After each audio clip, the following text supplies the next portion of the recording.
Okay. All right.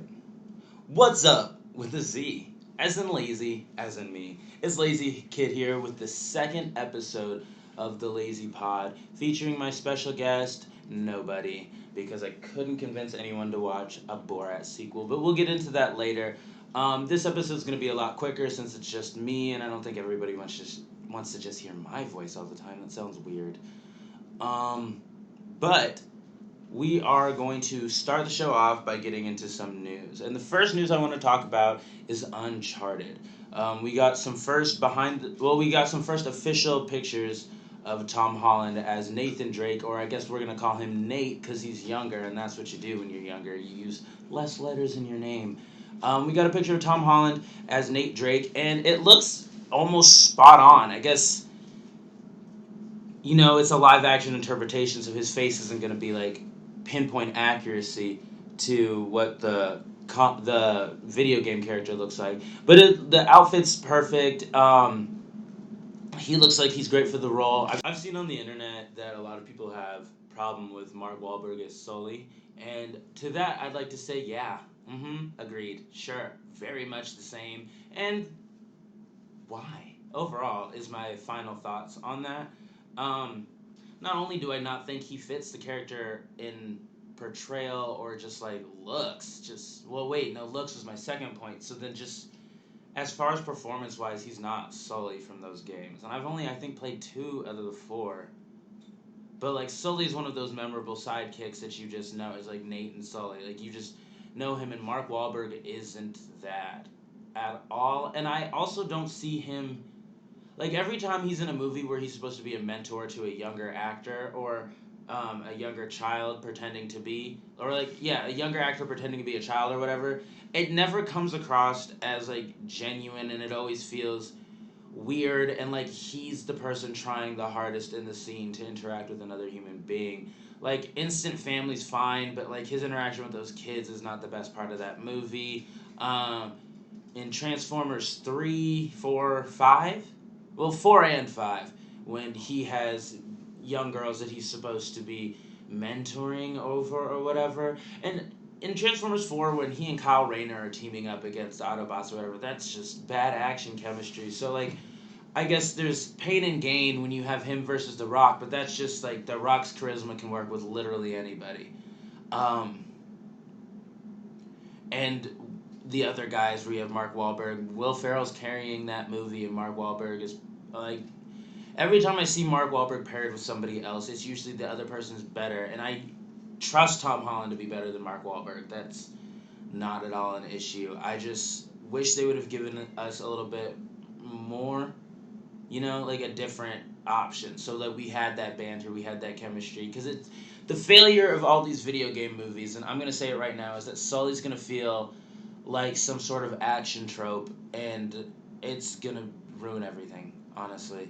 But next up is more Tom Holland news. He's just finished wrapping Uncharted, and he's moved on to his next venture, which we talked about last time, which is the still untitled Spider-Man 3. Now, I have a video that I'm going to release talking about what I think Phase 4 is going to be, and I think I'm going to release that a little bit closer to when WandaVision comes out, because they said we're going to get a closer look at the Spider-Man of it all, and I think that's a big if, because there's rumors flying around that we're getting Tobey Maguire back, and we're getting Andrew Garfield back now, and I think we need some confirmation. Like, allegedly, with those rumers are that the three main Spider-Men, and then potentially any other multiversal Spider-Man that they bring into the universe will show up in Times Square to fight Electro and whomever else at the final battle. And it sounds like they're shooting in New York first, so it seems like that would be where they're shooting it. But like the way Marvel has done stuff with the Amazing Spider-Man 2, which is the only Spider-Man movie to be fully shot in New York, like you kind of get the feel like those set photos when those released, you got the feel of what Electro was gonna look like, and then the pickups that they did with like New Goblin, and we got the spoiler of Rhino, which is why I insist why that's so prominent in the trailer, even though he's the last 10 seconds, is because they shot that on public streets, and everybody would have known it's going to be in the movie. So for it to have that be what it is, which is like the end teaser for like the next movie, then they couldn't have gotten away with that because people would be like, well, where the fuck is Rhino? So I think the way Marvel's doing this, because of the way that they use Tyler Perry's studio and various other studios in like Atlanta, and they used Pinewood for Far From Home, but this one I think is going to be shot domestically due to Corona. But the way that Marvel has been handling their films as far as secrecy is that when they do on-set locations, it's never for anything major. It never really gives away too much. I think that they have enough security locked down that if they're using main streets, they're going to shut shit down so that we can't see it if it's a big reveal, or they're just going to do all of their big reveals in-house. Um, I personally think that takes away from the quality of a lot of their finales, because like even Far From Home, it goes to the very much on set parts where they went to Venice to what clearly looks like they had like a block that is the size of like an apartment building and are shooting around green screens and stuff. And I think that if Marvel were, and even if they were to like simplify it as to like get like a really good stunt person in a Spider-Man suit and just have them flip around and like not do cuts, like do just like single take Spider-Man actions with like a really good stunt person versus like a villain in a stunt costume. Like if we had like a Spider-Man Craven or even like a Spider-Man Venom where it was like very low CGI and it was on a soundstage, but if all of the effects were to like make it a really realistic looking background, I think that could save it, but that's not the point of this. The point of this is that Spider-Man 3 is about to start shooting with Tom Holland on set, so we should be getting some set photos, and what everybody is excited for is what is the costume going to look like? Is he going to have the same red and black costume from the end of Far From Home, or I don't know, that's my only theory. I assume that they gave him the red and black costume now that I'm seeing that they're trying to do a Spider-Verse to have him stand out a little bit more from the very, like, especially if the only Spider-Man we get in this are Maguire and Garfield. Those costumes are very much red and blue, so to have 3 red and blue characters on screen, it's a bit jarring. I think they like to have a little bit of, like, alternate takes, and I'm assuming that they'll probably go, oh. See, the Amazing Spider-Man 2 costume is my personal favorite Spider-Man costume, and it's also the better Spider-Man costume of the two, but when it's held up, no, I guess it's pretty iconic. So yeah, they'd go Amazing Spider-Man 2. The only problem that I would have would be with the Spider-Man, the original truly Spider-Man costume is really standalone. All 3 versions of it. And then the Amazing Spider-Man 1 one is unique, but people didn't really like it. And the Amazing Spider-Man 2 one is very classic and great looking, but I think it's Hugh's too traditional, and they want to. I think they need to separate these universes so you can be able to, like. I guess we all know that, but like if someone has only seen the Tom Holland versions, if you have 3 Spider-Man and just like slightly different costume, but they're different enough. I don't know. I don't know what they're gonna do with it, but I hope he keeps the red and black suit because that one's sick. I like that one. I did not like the original Civil War first Homecoming suit. I think it's, I don't know, Tom Holland's short, and that's my biggest problem. Is like with both Garfield. I don't know how tall Andrew Garfield is. I mean, I don't know how tall Tobey Maguire is, but Andrew Garfield feels very much 6 foot. And Tom Holland, I guess he's at a high school, but he just feels like under 6 feet consistently. And so seeing him in the costume with that little like classic Spider, like it's not the classic Spider-Man suit. It's very much a modernized version. So seeing the short king that Tom Holland is in that suit, it feels off for me. But next up, okay, this week for our next bit of news, I'd like to institute a segment called "Am I? Am I not? Or maybe I'm back." This is the segment where we get casting news that is then later retracted by either the star themselves or an agent, and it's also about people who are just coming back into roles, or are they not coming back into roles? We don't know, because we get rumors and then we get the official people saying that they're not. It's just a lot of confusing, just like the title of this game. So for the first one, we have Tatiana Maslany, who recently was rumored to be cast as Jennifer Walters, aka She-Hulk, in the upcoming Disney Plus She-Hulk show. Now, she herself said that there was a press release that got out of hand, and she is not involved. That sounds like bullshit to me. It sounds like we weren't supposed to know yet, and maybe she hasn't signed a contract yet, but it sounds like everybody involved with that very much kind of like hinted onto the fact that that was confirmed the second that the news dropped, and they all reacted ways, unless it's a whole bunch of fake tweets that are going viral. I don't know. But she's saying no. The internet is saying yes, and Marvel Studios hasn't officially confirmed anything. I guess they won't for some time now. I think that this might be Marvel's way of saying we have a lot coming down the pipeline, but because Thor is about to start shooting, Spider Man is shooting right now, and Spider Man seems like a whole event film. Doctor Strange is either in production or about to start, and that seems like a whole event film in and of itself. They are about to release WandaVision. They're wrapping up filming on Falcon and Winter Soldier. They have 2 movies in the can, which is a first for them. They've never been. I don't think they've ever had 2 movies waiting while in production on like 10 other projects. Like, so they have 2, what at this track record, if you take Corona out of the equation, let's say there's a cure and theaters open back up, they have 2 potential billion-dollar properties already finished with like 7 more in active production. So like it's a good time to be Marvel right now to have already to like stay at the top of the game.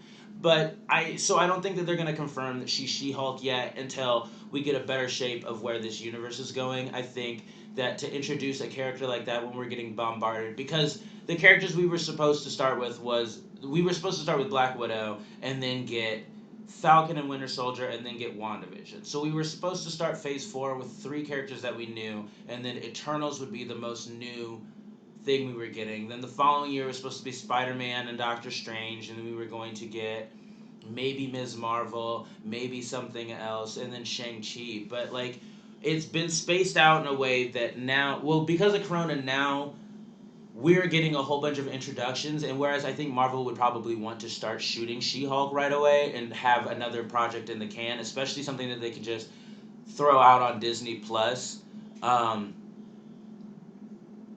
I think that they're going to hold off so that they have more, because at some point theaters don't reopen or the movie theater industry goes under completely, and then they have 2 movies that they have to either release or sell on Disney Plus, and then a whole, like, let's say that they have to change Disney has to change their whole marketing and distribution model because the theater business went under, so then everything that they do has to go straight onto Disney Plus. So then they need to understand which of their projects they can release for free and which ones they have to charge for, which is probably why they're holding off on Black Widow and why they haven't even shown us anything from Eternals yet, which that film is finished. That film is finished, and I think Shang-Chi is wrapping up on production. So it's 3 movies that they basically got in the can, and they haven't shown us anything besides Black Widow. So I think that Marvel was planning on the slow reveal, but they're now at a place where they might have to put Black Widow on for free and then try and convince people to buy a new cell like the Eternals, or sell Black Widow for every penny she's worth, and then drop a potentially new franchise on a streaming service untested. And I think that's why they're holding off on like who's who and what's what, because She-Hulk at this point in this stage might change into something completely different. Switching over universes, we're going to talk about Michael Keaton, because he won't say that he's in the Flash movie, even though months ago everyone was saying he was back as Batman in the Flash movie. This one's pretty cut and dry. This one's just Michael Keaton being cheeky. This one is just him not wanting, because Flash is supposed to start shooting next year. So this is just him wanting to enjoy the rest of this year, the rest of his quarantine, probably the rest of that production and any other films or movies that he has coming out until then, not having to go back to 1989 again and ask Batman questions. And especially since he's in Morbius. So that's potentially 2 superhero movies, franchises that he is in. Like, he's very much in the Spider-Verse, and if they're going multiverse, then they're going to have to make him a part of it as Vulture, because he's like the only Marvel villain that's survived. And he's in Morbius, so like he has to be. So I just assume that he wants to, especially being someone who's done the whole Birdman, which is basically a movie of him saying like, yes, I was a superhero, let's not talk about it anymore, I'm doing other things. And he's always been a person who's very much liked to like step away from that. And then when he stepped back into the superhero genre for Vulture and Spider-Man Homecoming, that was like a big get. And so the news of him coming back as Batman is also big news, but it's not as big as of news because he was already back in a Marvel thing. So now it's something that like, yeah, I can see him doing it. So he didn't say no, he's just not going to confirm it. Meaning probably it's still being worked out what he's going to do in it, what all is that is going to entail, because with Ben Affleck also coming back, are they going to do Michael Keaton plays his father type of thing? And the '89 Batman movie is a Thomas Wayne type of shit, or like I don't know. I would dread to have to write a continuity mess like a multiverse movie. Just kidding, dear studios. If you would ever like me to write a multiverse movie, I'm not doing shit. Hire me. Um, Next up for this topic. Next up for this segment, we're gonna switch it up to the little bit of are they back? There is a press report. I don't know if this has been officially confirmed. I was so disinterested in it, I didn't fully follow up. But there's been a press release that Jared Leto is back as the Joker on Zack Snyder's Justice League reshoots.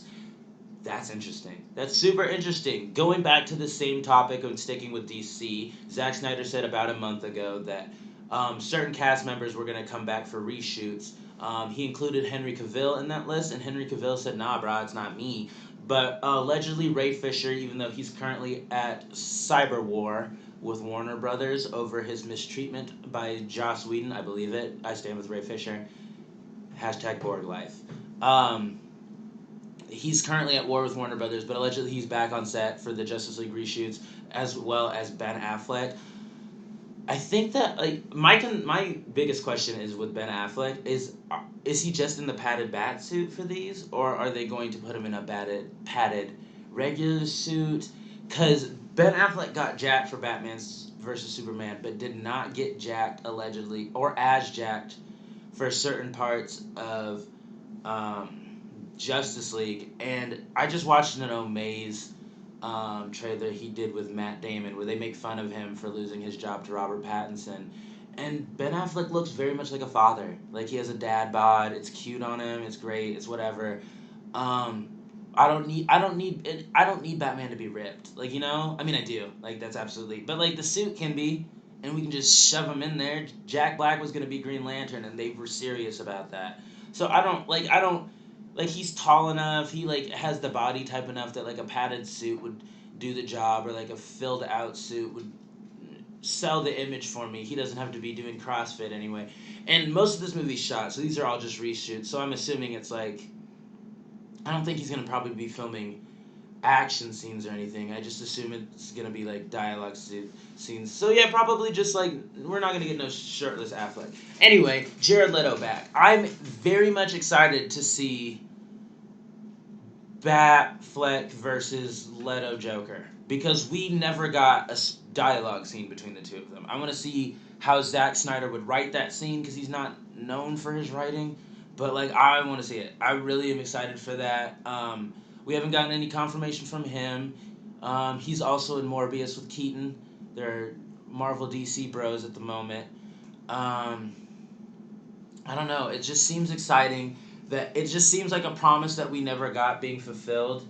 And I really hope Warner Brothers, like with all of the hype that this Snyder Cut is getting, I hope that they take HBO Max as like a platform and raise Disney Plus. They're like, okay, so like you're continuing your universe, we're going to resurrect a dead one, and like we get Man of Steel 2 in some form of whatever on like a HBO Max or whatever, because it seems like HBO Max is really leaning into like we're gonna let DC do whatever the fuck they want on our streaming service, just cause. A little bit more news going back into Marvel is we have Sony not denying but also kind of retracting the rumor about the Spider-Man reappearing. They simply said that those castings had not been confirmed, which along with the Michael Keaton, like a lot like the Michael Keaton one, sounds like we're just not gonna say it right now. Cause like wouldn't it be like, think about it, let's say that it's October right now. Let's say that this movie is supposed to come out next December. You assume that at least 3 of those trailers are going to spoil the fact that there's other Spider-Man in it.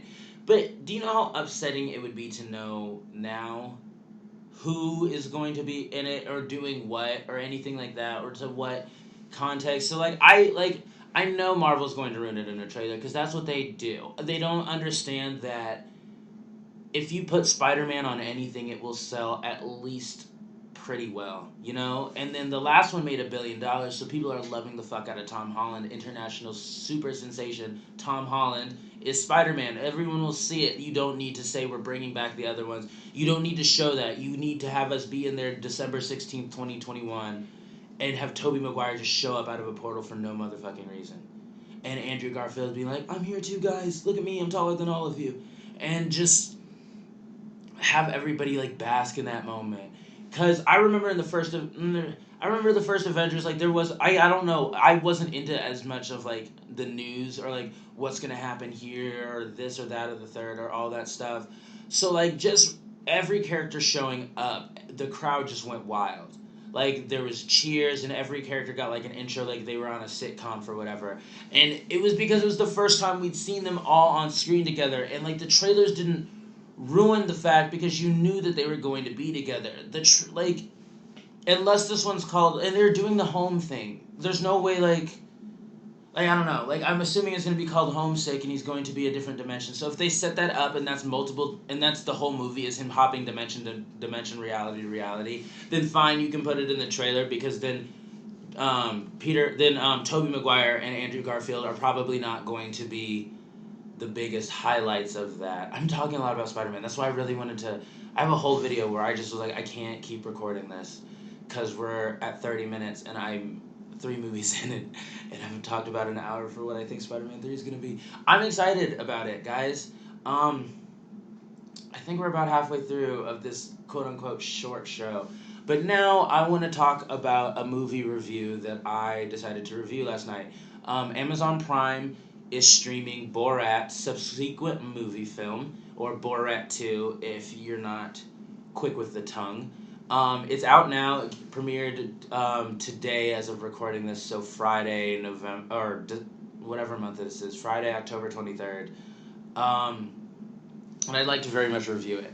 I guess if you haven't seen the first Borat, I can go into a brief review / synopsis of that one. Borat is an international news reporter from Kazakhstan. I'm not going to get these names right because they're all goofy and I'm very much convinced it's gibberish. I'm almost convinced every word he says that's not in English, the subtitles, is just gibberish and he's really good at it. But he's from Kazakhstan. I'm going to say it really quickly so it doesn't sound like I'm saying it wrong. But he's a journalist from there and he, in the first movie, gets tasked with going to America. Why did he go to America? I just watched this yesterday.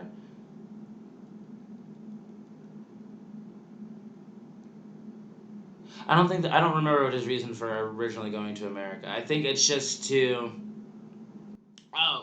go on the news or something to make his country look good. I think is the gist of it. The thing I take away from it is that like about halfway through the movie he falls in love with Pamela Anderson and then the movie becomes about that. But basically it's a satire film and watching the second one it made me realize how long it's been since I've seen a good one. But the first one is just a series of him as Borat before everybody knew who Borat was. So he's just walking on the streets interacting with random people. There's a couple of scenes in the movie where it's like actors.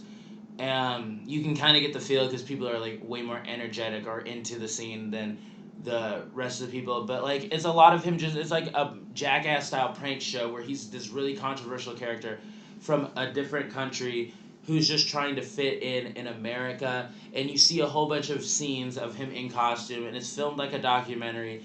And it's a satire on American culture and American life and the things that we deem important and all that stuff. And it's really funny and biting. But let's get into the second one because the second one is fresh in my mind. It's there's not just a spoiler alert. There's not really spoilers for this movie. I won't say going forward. I will not say the punchline of each of the jokes or the setups in the second one. I will simply. If I want to talk about a scene, I will talk about the setup of the scene and I will elaborate on it, but I will not spoil the final joke. So if it sounds like what I'm saying sounds funny to you, just know that I'm hopefully holding back the actual punchline of the scene, and it gets funnier. So with Borat subsequent movie film, and there's a extended subtitle to that one that changes frequently as the plot changes throughout the movie. So I'm not gonna get into it. Just it's known as Borat subsequent movie film. It takes place 14 years later after the first one, which is when the first one came out in 2006, and we see it opens with Borat in what looks like a prison work camp, because I guess he made Kazakhstan um, a great shame with his behavior and his antics in the first movie, which is understandable. Yeah. Um, so it sees that his country wants to send him back to America, and I don't think this is really a spoiler, but the overall goal is for him to try and win favor with someone close to the president in order to, because our president has made buddy buddy with a lot of, this is not my personal political opinion, this is how they say it in the film. He has made buddy buddy with a whole bunch of ruthless leaders. So Borat's country wants to be part of the cool guys club, and so they send Borat to America to try and give a gift to someone close to the president to get Kazakhstan in good standing with America. So they send him there with a porn monkey. Is the first one, so that's the first subtitle. When the movie opens, it's very much the same opening as the first one, and so it's like light on, like real jokes and high on like sight humor, just like being real cringy and real raunchy and just real blue in the humor. It's funny, though. It's like a really good. It's like the best episode of Family Guy, or like if SNL was still good. It's like peak satire, good jokes. There's nothing in this movie that is so over the top, gross out, or inappropriate that you'll be like, oh my gosh. There is one scene that is a bit hard to watch. But just overall, the cut to the audience reaction in that scene makes everything seem so much more bearable. But there's nothing in this that like is not like, I'm not saying it's for kids by any means or whatever, but it's not. There's nothing too graphic. There's nothing too gross. There's nothing like, it's not a lot of just dicks and just nasty body parts and ugly people getting naked. I think that's what a lot of people thought the first one was. It's just a lot of gross, ugly nudity, and it's not like, that's not the point of the first one, and it's even less so the point of this one. As we get in further into the plot, we see Borat with his daughter, who we're introduced early on. His 15-year-old daughter. She's not 15. She's a grown ass woman who's playing a 15-year-old, and she ends up in America with him. I'm not gonna say how. It's funny, but the plot evolves from the monkey to him trying to gift his daughter to Michael Pence. And along the way, it's a lot of antics that point at so much of, like, you can go back if you want to. I suggest you don't, because it kind of spoils a lot of the scenes from this. But there are multiple of these scenes in this movie that, because of the way he shot this movie, he wasn't Borat, but he was very much in costume. And I'm talking about Sacha Baron Cohen, by the way, the lead actor in this movie. You can find news clippings, because he made the news, I think, 3 or 4 times. But there's 3 or 4 scenes of this. There's a police report for basically the finale of this film. So, like, if you think that at any point in time you don't know what you're going to get yourself into, literally the most, yeah, and the most graphic and vile moment in this movie, you can find people who were present in that giving news interviews. They're obviously not going to say the worst part of it because it's for public, or it's for, like, local news. But they all are laughing. Like, they're all laughing about it. And this came out, like, I assume that this is after they knew that they were part of this movie. But they're all laughing about it. It's nothing, like, I think that this movie specifically is a lot easier for women to watch than the first one. The first one is, it kind of comes across sometimes as, like, get your guys together, have a good laugh. It's a lot more intelligent than what people are giving it credit for, than what I think some people will give it credit for. I think a lot of people who think it's funny because it's really quotable and stupid, and, like, like it's very. It can both be viewed on the same levels as like a Step Brothers, which is just dumb, but like super funny, but just not like you don't have to open up your brain or your mind to like keep track of what's happening or whatever. It's just scene to scene, you're entertained and it's super funny, and you're carried along through the plot because it's not that big of a deal and you don't have to think heavy about it. Whereas like something like Inception, where you're just like, okay, so this character's doing this right here, but he's not doing that. Like there's no Easter eggs you got to pay attention for. There's one amazing cameo that I don't know how, when, or why. Or I didn't want to know how they did it. But it's towards the end, and there's a cameo that like it just makes you think that like they really went out of their way to make this movie feel very present. And I don't know, with the pandemic that we're in, and the pandemic plays a very heavy part in the second half of this movie because it very much feels like they started filming this movie, and then the pandemic happened, and so there's one scene that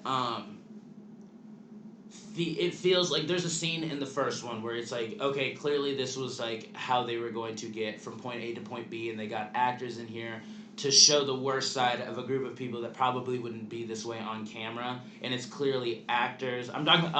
I guess I can spoil the first one. The frat boy scene. Those are actors. And the when he's in the RV with the frat boys, those are actors. So there's a scene in this movie where he's in a bunker with a group of I guess they're supposed to be QAnon theorists, and it feels like it feels too much internet comment section to be real. Like it doesn't feel like someone would be this genuine with a complete stranger about it in on camera. Like, and I don't want to speak for all the crazy people out there because I know you guys are spending every day trying to show me. Like, if you think you've got us pegged, we're twice as crazy as you thought we were. But I don't think that it just felt very actory, and I didn't use the X-ray on Amazon Prime to double check. But I probably could. If you probably did that, you'd probably be able to see that at least one of those people in that room, besides Sacha Baron Cohen, is an actor.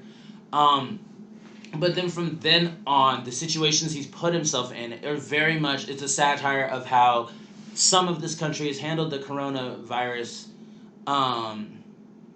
situation. And one of the other scenes you can look up is he dressed up as Donald Trump in full prosthetics and carries his daughter into the Mike Pence's speech at CPAC. That in 2020 he did that, or so this year.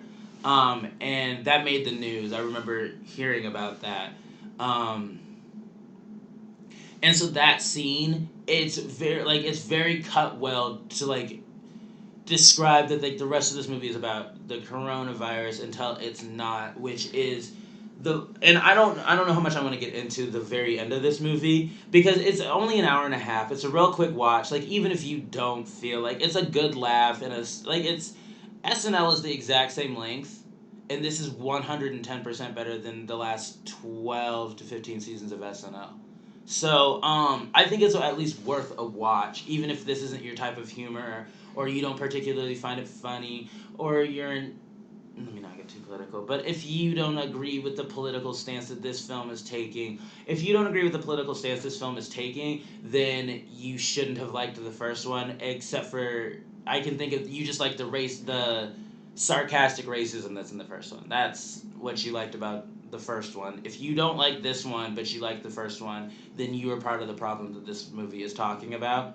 I don't want to get too preachy in this movie, because it's a comedy and we're supposed to feel good and we're supposed to laugh and we're supposed to have a good time, which I absolutely did with this movie. Did Brendan and I come up with a rating system last time? The banging the movie. I'd bang the fuck out of this movie. This movie could absolutely get it. In any way, shape, or form possible. This movie is absolutely a bangable film. It's I'm gonna have to change that at some point. I need a guest to come up with a better idea. We need some women on this show, guys. And that's the other thing I want to talk about is I can see a large population of fans of the first movie not liking this film because it has a female supporting slash lead that isn't used as, or at least isn't consistently used as the butt of the joke. She's very much the butt of the joke a lot of the time, but it's like good jokes. Like she's in on it. She's like it's not.